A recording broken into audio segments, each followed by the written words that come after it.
Welcome back to our study of the book of Revelation. This is session 2.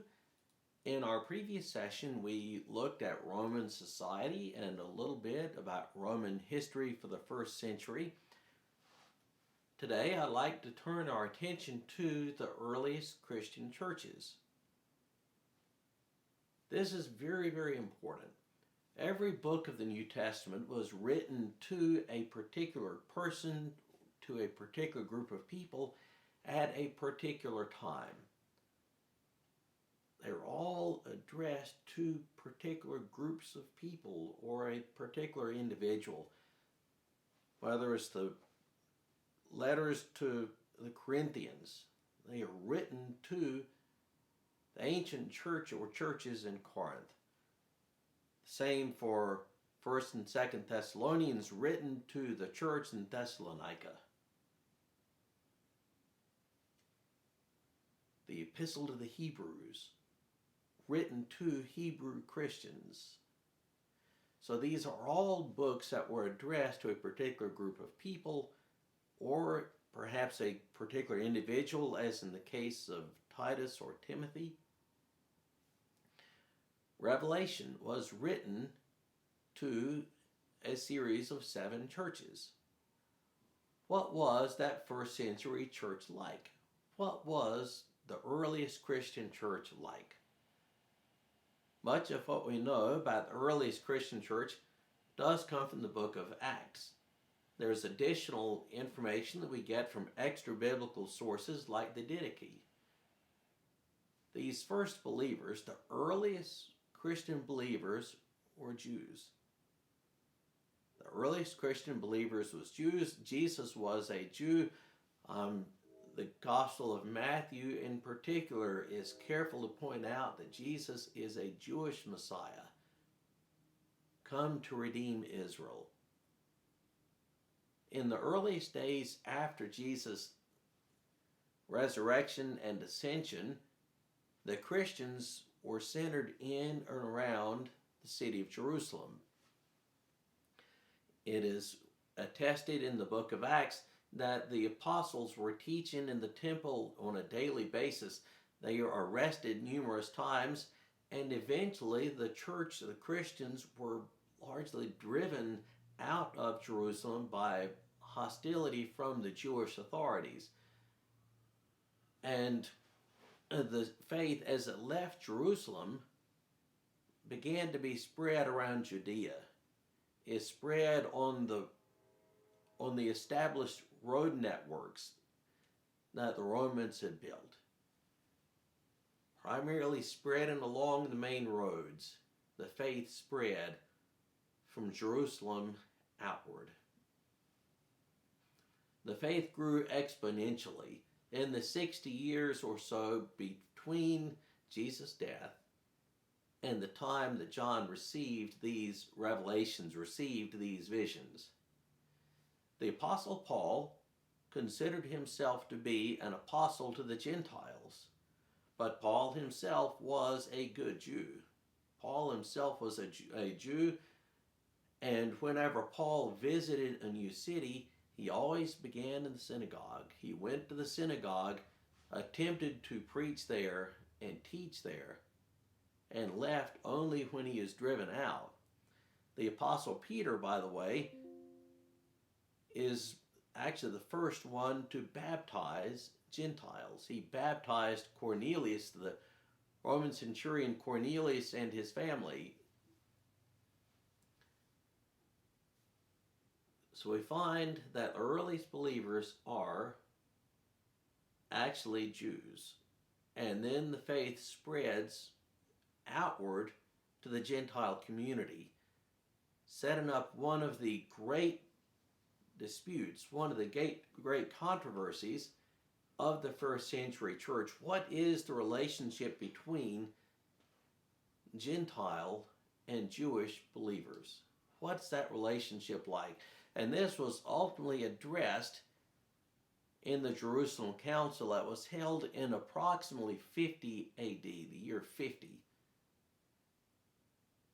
The assembled leaders of the earliest church met in Jerusalem, and they hammered out a I guess a settlement, if you will.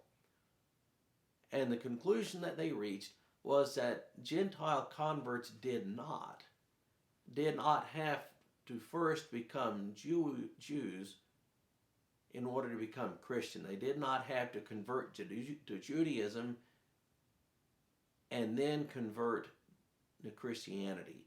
They did not have to be circumcised. They did not have to obey the ceremonial aspects of the Old Testament law. They did say that Gentile converts should refrain from sexual immorality or refrain from meat that had been sacrificed to idols, but they did not have to become circumcised or become a Jewish proselyte on the way to becoming a follower of Jesus. The church grew more and more Gentile, and eventually Christian Jews became unwelcome, if you will, in their home synagogues. These believers that had grown up in a synagogue and considered themselves to be devout Jews eventually became unwelcome in their home synagogues. And though the church became more and more Gentile in its makeup, it never actually became particularly Hellenistic or Greek in its thought. The earliest Christianity, as described and written about in the letters of Paul, was always still very Hebrew, still very Jewish, but Paul essentially reframed his Jewish worldview to include the person and work of Jesus of Nazareth. The language was Greek, which was the common language of the world, of the ancient world in that area.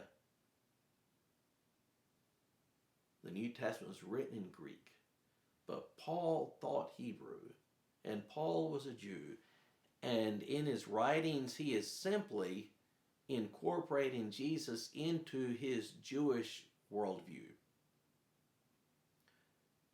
Christians met to worship on the first day of the week.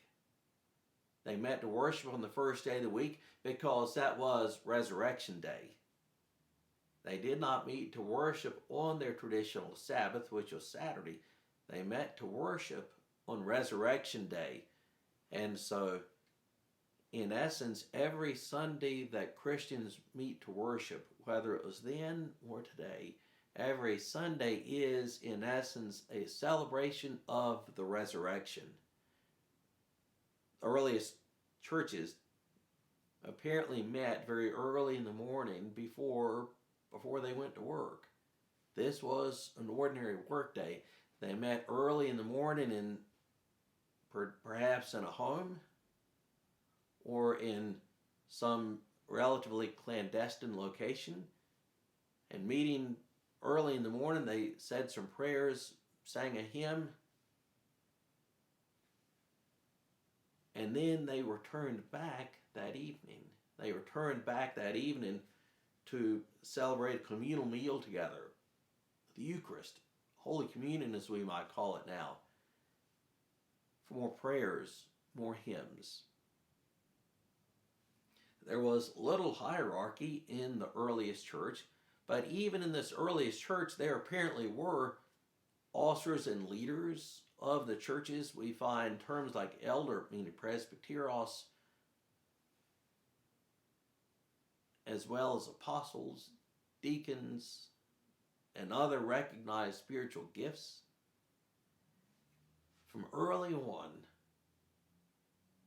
the Christians gathered to break bread, celebrate the Lord's Supper as a staple, as was the baptism of new believers. The earliest Christians lived on the margins, if you will. They at times faced opposition from the two dominant groups within Judaism, the Pharisees and the Sadducees. At times they faced suspicion from Rome. Two things to keep in mind here, which marginalized Christians and really set them apart. First, their basic message was scandalous. The Greek word there for scandal is scandalon. I love that word, scandalon. A son of God who suffers and is crucified is scandalous. The Old Testament law had said everyone who dies upon a tree is cursed. So we have a son of God who dies on a tree. That is scandalous indeed. Secondly, a good number of the earliest Christians were from the lower ranks of society. A good number were from the lower ranks of society. It's not that they all were relatively poor, but many of them were. And also, Christianity offered new license, new roles for the lower ranks of society, new roles and license for slaves, for women. Remember the words of Paul, in Christ there is neither Jew nor Greek, male nor female, free nor slave. Judaism was a legal religion in Rome. Jews were freed from service in the army. They were not obliged to serve in the army. They were not obliged to worship the Greco-Roman pantheon. They did not have to worship an emperor or pagan gods or goddesses to partake in or be a member of local guilds, craft guilds. And as long as the Christian church, the nascent Christian church, was under the broader umbrella of Judaism, they were relatively safe. As long as they were regarded as perhaps an oddball sect of Judaism, they had some safety, some security. But as the church began to be seen as more and more a distinct entity from Judaism, they lost that protection. And by the time of Revelation, the church was more Gentile than it was Jew. By the time of Revelation, they were out from under the authority, out from under the shelter of the broader Jewish umbrella. The Romans were suspicious of them, at times considering them to be cannibals. After all, think of the words of Jesus, unless you eat my flesh and drink my blood, you have no life, and you pretty much a direct quote from John chapter 6. They referred to each other as brother and sister, which led at times to the Romans considering them to be guilty of incest. Importantly for our purposes, Asia Minor, where the 7 churches were, was a center for emperor worship. It was in this region, Asia Minor, that emperor worship was centered. And it was here that Christians would have faced the most pressure